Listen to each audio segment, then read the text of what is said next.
Salut, bienvenue à tous, c'est Jack.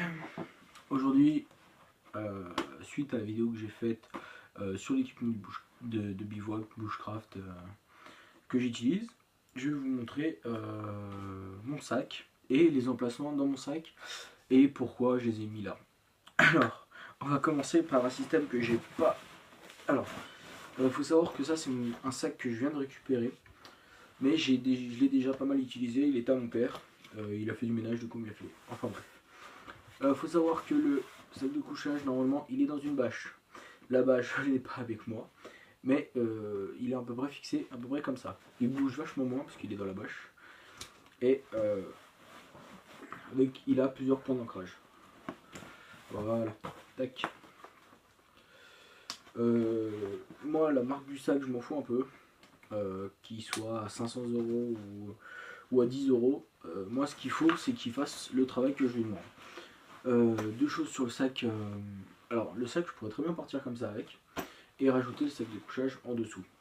Le seul problème que j'ai rencontré dessus, c'est qu'il n'y a pas de point d'ancrage en dessous, du coup, je peux pas l'attacher comme ceci. Mon sac, avant que j'ai celui-là, j'avais un autre sac de la marque Miltech qui allait très très bien. Et je l'avais acheté, enfin on me l'avait filé et je l'avais gardé parce qu'il était imperméable. Le tissu était imperméable. Dedans il y avait un genre de plastique, un peu de la cire. Et du coup c'était vachement pratique. Alors vous pouvez voir à l'extérieur la gourde. La gourde, il ne faut jamais la mettre à l'intérieur. Pourquoi? Parce qu'en fait tout simplement c'est quelque chose qu'il faut avoir sous la main. Comme ça on peut toujours marcher. Moi j'ai fait le test. Je peux l'attraper sur le côté, la déclipser et l'attraper. Bon, la réclipser, c'est un peu plus compliqué. Sinon, je peux la porter. Il y a une bandoulière qui vient dessus. Du coup, ça marche assez bien. Je n'ai jamais perdu le quart parce qu'il est assez fort. Voilà. Et jamais perdu le quart. C'est assez bien parce que ça, comme c'est de l'alu, ça garde assez bien la fraîcheur. Et puis, j'ai rien à dire dessus en fait. Vachement pratique. Voilà, première chose. Deuxième chose, vous pouvez voir mon couteau. Là, c'est quand je me déplace et que je suis encore sur une route pour aller en forêt. Souvent, je marche assez longtemps sur la route et j'ai besoin de faire assez gaffe. C'est pour ça que mon couteau, souvent, il est caché par par mon sac de couchage et ma bâche. Sinon, je le garde à la ceinture une fois qu'on arrive en forêt et qu'on a fini de marcher. Je le déclipse, voilà, et je le mets à ma ceinture. Celui-là, c'est le couteau forgé dans une lime que vous avez pu revoir, ou si vous ne l'avez pas vu, allez voir. Le fourreau que j'ai fait ce matin. Voilà. Je vous ferai une petite à la fin de la vidéo, je vous montrerai comment je le porte. Voilà. Pour moi, ça, la gourde et le couteau, c'est vraiment deux objets super importants pour moi.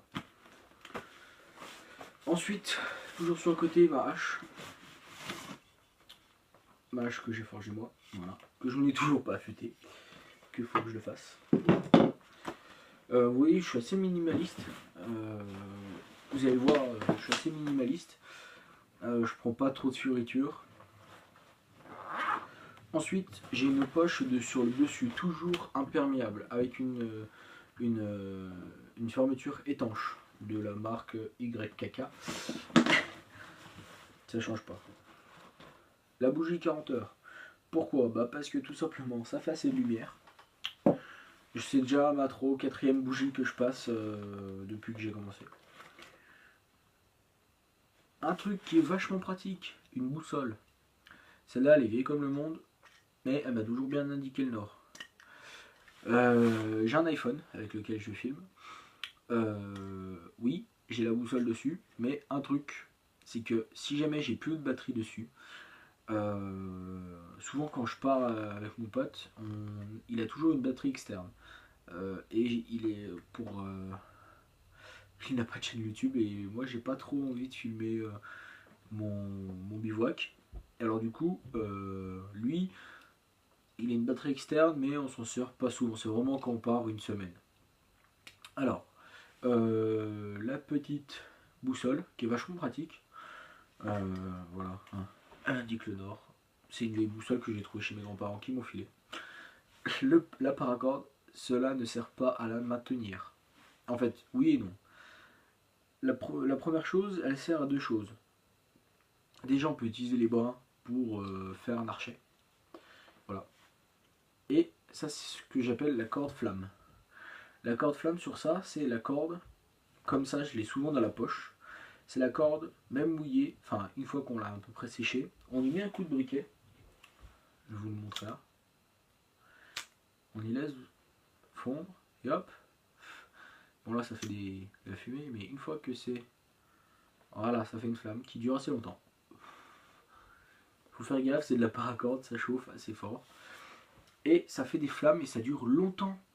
Alors, ça, je dirais pas que ça dure 3-4 heures, mais c'est largement suffisant pour allumer un feu. Voilà, je m'en suis foutu partout. Ah putain. Alors ça s'appelle la corde de flamme. Un bout de paracorde. Voilà. Ensuite, ma petite frontale que j'essaie d'utiliser le moins souvent. Parce que moi je trouve que un coureur des bois ne devrait pas avoir à utiliser une frontale. La frontale est en secours. Je fabriquais une torche pour m'éclairer. Pierre à affûter. Vous allez me dire, ouais, mais tu peux essayer de trouver, comme tu as un coureur des bois, tu peux essayer de trouver une pierre à affûter dehors. Oui, certes, mais j'aime bien quand mon couteau, il n'est pas niqué. Voilà.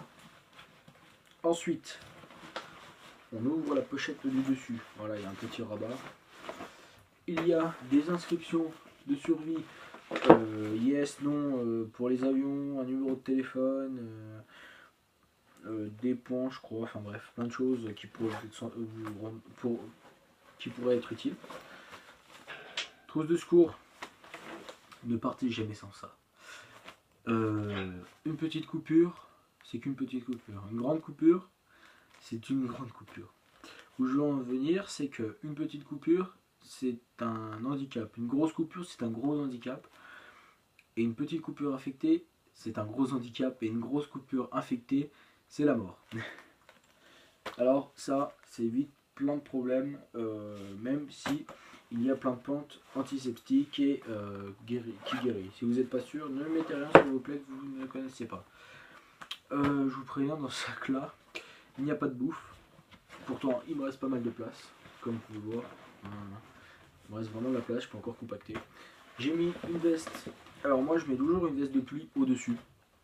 Que ça soit une bâche, un machin, toujours ce qui protège la pluie, mes affaires, par le dessus.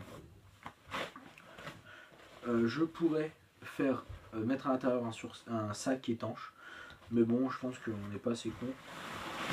Ma veste de pluie de boulot pour l'instant, parce que l'autre, elle est tellement coffre que j'ai pas envie de la mettre dans le sac. Du coup, en fait, je gagne vachement de place parce que, comme vous pouvez voir, ma veste de pluie prend pas mal de place et que normalement, je mets un ciré qui prend pas du tout de place. Du coup, pour la bouffe, il y a largement assez.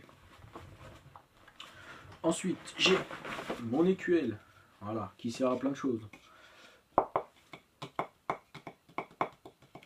À faire la musique, à manger, j'ai pas encore gravé de choses dessus. À plein de choses. Une autre pierre affûtée, pour celle-là vraiment que pour la hache. Ou pour rattraper le tranchant de mon couteau, mais j'espère pas taper un câble. Comme je vous ai parlé l'autre jour, le chiffon super important. Tout le nécessaire de bouffe, de cuisine. Ma cuillère. Le petit couteau suisse qui va très bien. Le fire steel pour les rageux. Comme ça, les rageux, vous êtes contents. Et la popote.